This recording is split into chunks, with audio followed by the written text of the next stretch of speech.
দুধ উৎপাদনের জন্য কাজ করবে না উৎপাদন ফ্যাটেনিং সব ক্ষেত্রে হলে যে এই খাদ্য খাওয়ার জন্য এটা যদি রেশিওটা মনে রাখে তাহলে খামারি ভাইদের জন্য সবথেকে ভালো সংরক্ষণ করে 1 বছর পর্যন্ত খামারি ভাইয়েরা দানাদার খাদ্যের খরচ 50% এই প্রযুক্তিগুলোকে ব্যবহার না করে তারা খালি শুধু খাদ্য কিনে খাওয়ার উপর নির্ভর হওয়ার কারণে কিন্তু তাদের লসের দিকটা হলো যে তাদের কাছে তাদের 50% খাদ্যের খরচ খামারে কমে আসবে। ভুট্টার মোচা ছেড়ানোর পরে গাছগুলোকে জমি বাড়িতে। সুপ্রিয় দর্শক, আমাদের গ্রামে প্রতি মাসে আমাদের উপজেলা প্রাণী সম্পদ অফিস থেকে এখানে প্রশিক্ষণ নিয়ে থাকে।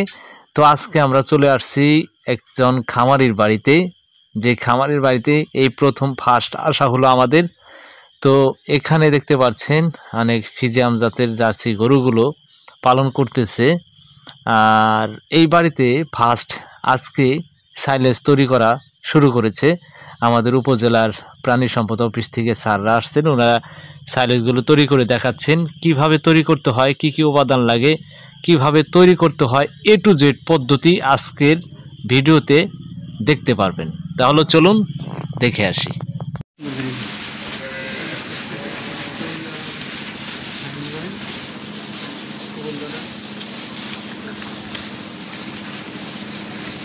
সুপ্রিয় দর্শক, আসসালামু আলাইকুম রহমতুল্লাহ। আশা করছি সকলে ভালো আছেন প্রিয় খামারি ভাই বোনেরা। তো আজকে আমরা চলে আসছি একটি খামার বাড়িতে। তো এখানে আজকে সাইলেন্স তৈরি করা হচ্ছে।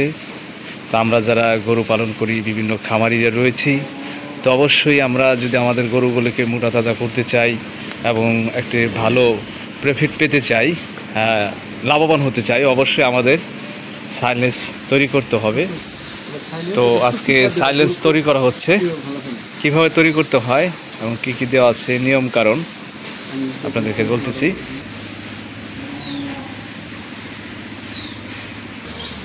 সুপ্রিয় খামারি ভাই বোনেরা, আমাদের যে সাইলেন্সগুলো তৈরি করা হচ্ছে আমাদের ডিমলা উপজেলার প্রাণী সম্পদ অধিদপ্তর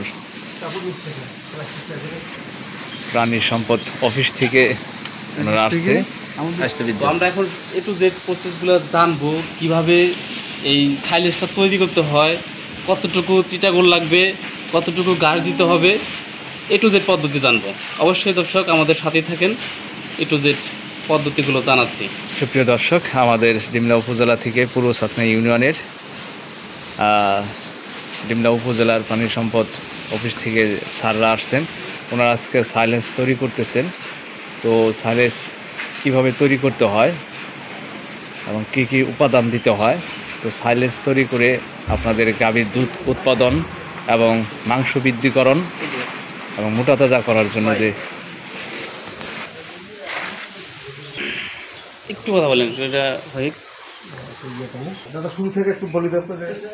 শুরু থেকে কীভাবে সাইলেজটা তৈরিতে যে জিনিসগুলো ব্যবহার করবো হলো যে আমাদের হলো যে কাঁচা ঘাস অথবা হচ্ছে যে কাঁচা হলো যে ভুট্টা গাছ, সাথে আমরা হলো যে এখানে দেখেন যে খড় মিশ্রণ করছি। খড় মিশ্রণ করার কারণটা হচ্ছে ভুট্টা গাছের রস যদি বেশি থাকে বা ঘাসের রস যদি বেশি থাকে, সেজন্য আমরা 100 কেজি কাঁচা ঘাস বা ভুট্টার সাথে আমাদের 5 কেজি খড় মিশ্রণ করতে হবে এবং সেই সাথে 100 কেজি সাইলেজ তৈরিতে আমাদের হলো যে নালিগুড় ব্যবহার করতে হবে 3 কেজি। 3 কেজি নালিগুড়ের সাথে আমাদের পানি নিতে হবে 3 কেজি। এটা পানির সাথে নালিগুড়টা ভালোভাবে মিশ্রণ করে নিতে হবে। নেওয়ার পরে এইভাবে ঘাস এবং খড়টা মিশ্রণটা তৈরি করে এখানে স্প্রে করে দিয়ে আমাদের হলো যে একদম মিক্সিং করে নিতে হবে ভালোভাবে, যাতে নালিগুড়টা সবগুলোর সাথে মাখামাখি হয়ে যায় আর কি। আচ্ছা, এখানে মোট কত কেজি আছে? এখানে আমাদের 350 কেজি আছে সব মিলে। 350 কেজি প্রস্তুত করলেন এখন? জি, আমি যে রেশিওটার কথা বলতেছি আপনার 100 কেজির জন্য এটা যদি রেশিওটা মনে রাখে তাহলে খামারি ভাইদের জন্য সব থেকে ভালো হবে। যে 100 কেজি ভুট্টার গাছ যদি নেয় তারা সেখানে 5 কেজি খড় নেবে, সাথে হচ্ছে যে 3 কেজি নালিগুড়, 3 কেজি পানি ব্যবহার করবে, এতটুকু। এরপরে আমরা হলো যে কীভাবে সংরক্ষণ করবে সেই সংরক্ষণ পদ্ধতিটাও আমরা দেখাই দেবো। যে এই ফার্মেন্টেশন হওয়ার জন্য হলে সংরক্ষণ করলে 18 থেকে 21 দিন সময় লাগে এই সাইলেজটা। 18 দিন থেকে 21 দিন পরে সাইলেজ খাওয়া শুরু করলে এটা সংরক্ষণ করে 1 বছর পর্যন্ত খামারি ভাইয়েরা খাওয়াইতে পারবে আর কি এই সাইলেজ। আর বিশেষ করে হচ্ছে যে খামারি ভাইদের একটাই প্রশ্ন থাকে সবসময় যে আমাদের খামারে খাদ্যের খরচ অনেক বেশি, দানাদার খাদ্য খামারি ভাইয়েরা সবসময় কিনে খাওয়ায়, তো যার কারণে একটা দুধালো গাভীর জন্য যদি 10 কেজি দুধ দিয়ে থাকে গাভীটা, সে গাভীটার জন্য মিনিমাম 7 থেকে 8 কেজি খাদ্যের প্রয়োজন হয়, দানাদার খাবার। তাহলে এই 7 থেকে 8 কেজি দানাদার খাদ্য তার সাপোর্ট দিতে গেলে মিনিমাম তাদের হলো 500 টাকার মতো হলো পার ডে খরচ হয়ে যায়। কিন্তু সাইলেজ যখন তারা হলো যে খামারি ভাইয়েরা করবে, এখানে সাইলেজটাকে ড্রাই ম্যাটার পদ্ধতিতে হলো যে দানাদার খাবার সহ যদি এই খাদ্যটাকে তৈরি করে খাওয়ায় আর কি, সেক্ষেত্রে হচ্ছে যে আমাদের হলো যে সাইলেজ লাগবে 3 কেজি, 3 কেজি সাইলেজের সাথে দানাদার খাদ্য নেবে 2 কেজি, তাহলে 5 কেজি যখন খাদ্যটা তৈরি হবে। এখানে এইভাবে যখন হলো যে খামারি ভাইয়েরা তাদের খামারে হলো যে এই খাদ্য ব্যবহার করবে, সেক্ষেত্রে দানাদার খাদ্যের খরচ 50% কমে আসবে। 50% খাদ্যের খরচ কমলে আমি আশা করি হলো যে অন্তপক্ষে কোনো খামারি ভাই বলতে পারবে না যে আমি খামার করে হলো যে কখনো খাদ্যে লস করব আর কি। কিন্তু আমরা খামারি ভাইদের হলো যে প্রতি দৃষ্টি আকর্ষণ করব, খামারি ভাইরা এই প্রযুক্তিগুলোকে ব্যবহার না করে তারা খালি শুধু খাদ্য কিনে খাওয়ার উপর নির্ভর হওয়ার কারণে কিন্তু তাদের লসের দিকটা হলো যে তাদের কাছে ঝুঁকিপূর্ণ হয়ে দাঁড়িয়েছে আর কি। তাহলে বিশেষ করে হচ্ছে যে এই পদ্ধতিটিকে তারা যদি নিতে পারে, সাধুবাদ জানিয়ে হলে যে ব্যবহার করতে পারে, তাহলে ইনশাআল্লাহ তাদের 50% খাদ্যের খরচ খামারে কমে আসবে। তাহলে কিছুক্ষণের মধ্যে আমরা কিভাবে সংরক্ষণ করব। আচ্ছা, এখানে প্রশ্ন হয়েছে, অনেকে যে ভুট্টা গাছ দিয়ে আপনার সাইলেজ তৈরি করে, আর এখানে তো তৈরি করলেন আজকে ঘাস দিয়ে, তাই না? না, ভুট্টা গাছ আছে, ঘাসও আছে, এটা মিক্সড আছে। হ্যাঁ, মিক্সড আছে। তো এটা শুধু দুধ উৎপাদনের জন্য কাজ করবে না, গরুর উৎপাদন, ফ্যাটেনিং সব ক্ষেত্রে হলে যে এই খাদ্য খাওয়ানো যাবে, এইটা ব্যবহার করতে পারবে এইটাই। আর বিশেষ করে হচ্ছে যে আমাদের এই ডিমলা এই অঞ্চলটা হচ্ছে যে ভুট্টা চাষের জন্য হলো যে একটা ভুট্টার প্রধান ফসল। এই অঞ্চলে সব থেকে বড় জিনিস যেটা হচ্ছে যে ভুট্টার মোচা ছেড়ানোর পরে গাছগুলাকে জমি বাড়িতে ফেলে রাখে, সব নষ্ট করে ফেলে। হ্যাঁ, হয়তো তার হচ্ছে 10% বা 20% জ্বালানি কাজের জন্য জমি থেকে নিয়ে আসে, তারা জ্বালানি কাজে ব্যবহার করে, বাকি গাছগুলো সবগুলো জমি বাড়িতে নষ্ট করে ফেলে। আমরা এই প্রযুক্তিটা দেখানোর কারণ হচ্ছে কি, এই ডিমলা অঞ্চলের মানুষ তারা যদি এই প্রযুক্তিটাকে ব্যবহার করে, মোচা ছেনানোর পরে যে গাছটা থাকবে জমি বাড়িতে, শুধু গাছটা, এই গাছটাকে নিয়ে এসে তারা যদি ছোট ছোট করে মেশিনে কাটার পরে সাইলেজ তৈরি করে, সেক্ষেত্রে গাছের রস কমে যাবে যখন মোচা ছেঁড়ার পরে। সেই গাছ দিয়ে হলে যে সাইলেজ তৈরি করলে ওখানে খড়ের কোনো ব্যবহার করতে হবে না, খড় লাগবে না, খালি শুধু 100 কেজি ভুট্টা গাছের সাথে 3 কেজি নালিগুড়, 3 কেজি পানি ব্যবহার করলেই তারা এই সাইলেজটাকে সংরক্ষণ করে সারা বছর খাওয়াইতে পারবে। যেটা হচ্ছে যে খড় কেনার জন্য হলে যে খামারি ভাইরা অনেক সময় ব্যতিব্যস্ত হয়ে পড়ে, খাদ্য যখন থাকে না খামারে, খড়ের মধ্যে কোনো পুষ্টি সম্পূর্ণ কোনো নাই কিন্তু। আর ভুট্টা গাছটা যেটা সাইলেজ করে খাওয়াইতে পারলে এটা হলো যে সম্পূর্ণ একটা পুষ্টি সম্পূর্ণ খাদ্য গবাদি পশুর জন্য।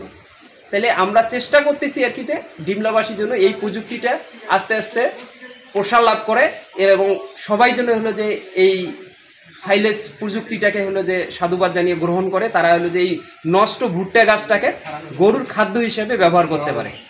জি, আচ্ছা, এখানে একটা প্রশ্ন হয়েছে, আপনার নামটা এবং ঠিকানা যদি বলতেন। আমি মোহাম্মদ শাহিনুর রহমান, আমি হচ্ছে উপসহকারী প্রাণী সম্পদ কর্মকর্তা সম্প্রসারণ, ডিমলা, নীলফামারী। আচ্ছা, ঠিক আছে। এখন কিভাবে সংগ্রহ করবেন আমাদেরকে দেখান, আসলে কিভাবে সংরক্ষণ করতে হবে, কতদিন পর খাওয়াবো উপযোগী হবে। এখন আমরা দেখাবো যে হলো যে আমরা কিভাবে হলো যে এটাকে সংরক্ষণ করে দীর্ঘ সময় রাখতে পারবো। এখানে আমরা দুইটা হলো যে সংরক্ষণ পদ্ধতি দেখাবো। একটা হচ্ছে যে ড্রামের মধ্যে কিভাবে আমরা হলো যে এই সাইলেজটাকে সংরক্ষণ করব, এটা দেখেন। এখন আপনারা আমরা ড্রামে কিভাবে হলো যে সাইলেজটাকে সংরক্ষণ করতেছি। আচ্ছা, এটা একটু দেন এখানে বাবু, তুমি একটু হলো যে ড্রামের উপরে হলো যে তোমাকে উঠতে হবে। সমস্যা নেই, করবো না, উঠো, এটা ভিতরে মানে ড্রামে আমরা সংরক্ষণ করতেছি সাইলেজটা। দেখেন যে এখানে দিব, আর হলো যে একজন দিয়ে হচ্ছে যে পারাচ্ছে আর কি, যে চাপ দিচ্ছে আর কি, চাপ দিয়ে হলো যে এখান থেকে এটাকে বায়ু শূন্য করতে হবে। বায়ু শূন্য করতে কোনো বায়ু রাখা যাবে না, বাতাস ভিতরে রাখা যাবে না। যদি ভিতরে কোনো বাতাস থাকে তাহলে আমাদের যে সাইলেজ তৈরি করতেছি এই সাইলেজটা নষ্ট হয়ে যাবে, পুষে যাবে আর কি। মানে এভাবে খুঁজতে খুঁজতে হলে যে চাপ দিতে হবে যাতে ভিতরে কোনো বাতাস না থাকে আর কি। আমরা এইভাবে চাপ দিয়ে হলে যে ড্রামটা হলে যে আমরা এই মিশ্রণগুলো দিয়ে হলে যে ভরে দিব যাতে বাতাস ভিতরে না থাকে। তারপর আমরা কিভাবে ইনটেক করে দিব, একদম হলে যে মুখে ঢাকনা দিয়ে একদম টেপ দিয়ে হলে ইনটেক করে রাখবো আর কি। এটা এভাবে আর কি যে আমাদের 21 দিন পর থেকে আমরা খাওয়া শুরু করতে পারবো হলে যে গবাদি পশুকে। এটার যে ফার্মেন্টেশন সময়টা এটা হলো 18 থেকে 21 দিন সময় লাগে আর কি। এরপর থেকে 18 থেকে 21 দিন পর থেকে আমরা খাওয়া শুরু করলে এটাকে যেভাবে আমরা যতদিন সংরক্ষণ করতে পারবো, সর্বোচ্চ 1 বছর পর্যন্ত আমরা এটাকে সংরক্ষণ করে খাওয়াইতে পারবো। আচ্ছা, কতটা পরিমাণ খাওয়ানো যাবে একটা বলতে? এটা একটা 100 কেজি হলো যে বডি ওয়েটের জন্য হলো যে 3.5 কেজি হলো যে খাবার। আপনারা সাধারণত হলো যে গরুকে হিসাব করবেন আপনার গরুর ওজন কতটুকু, সেই অনুপাতে আপনাদেরকে হলো যে খাদ্যটা হলো যে দিতে হবে, ওজন অনুযায়ী দিতে হবে। আচ্ছা, বেশি খাইলেও কি অসুবিধা আছে নাকি? বেশি খাইলে কোনো সমস্যা নাই, বেশি খাইলে অসুবিধা নাই, কিন্তু হচ্ছে যে আপনার খরচটা হলে যে বেশি খাইলে বেশি খরচ হবে আপনার, কিন্তু হচ্ছে যে আপনার বডি ওয়েট অনুপাতে আপনি ক্যালকুলেশনে হলে যে মানে আধুনিক যে পদ্ধতি অনুযায়ী যে আপনি খাওয়ান, তাহলে আপনাদের খাদ্যের খরচটা কম হবে। আপনি 3.5 কেজি 100 কেজি ওয়েটের জন্য 3.5 কেজি খাদ্য দিবেন, আর বাকিটা হচ্ছে যে আপনাদের খড় আছে বাড়িতে, কিছু খড় খাওয়াইলেন, অন্য কাঁচা ঘাস যদি খাওয়ান আপনারা হলে যে সেটা খাওয়াইতে পারেন। এতে হলে যে আপনাদের গরুটার হলে পেট ভরপুর হবে, এতে হলে যে খরচ আপনাদের হলে যে কম হবে। কিন্তু কি হলো, এটা হলো যে পুষ্টি সম্পূর্ণ যেটা হিসাব খাবার, পুষ্টিকর খাবারটা, এটা হলো যে 100 কেজি বডি ওয়েটের জন্য 3.5 কেজি আর কি। আচ্ছা আচ্ছা,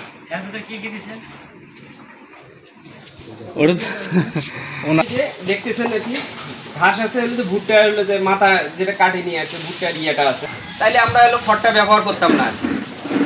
আর নালি গুড়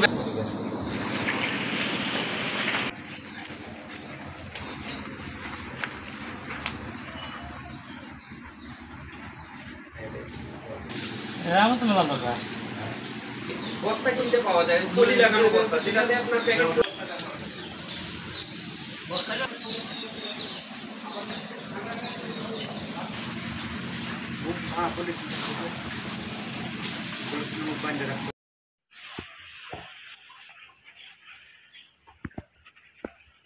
এই যে টাকা হইলো, এটা টাকার পর এখন কি টেপ দিয়ে একদম ই করে দেবেন না?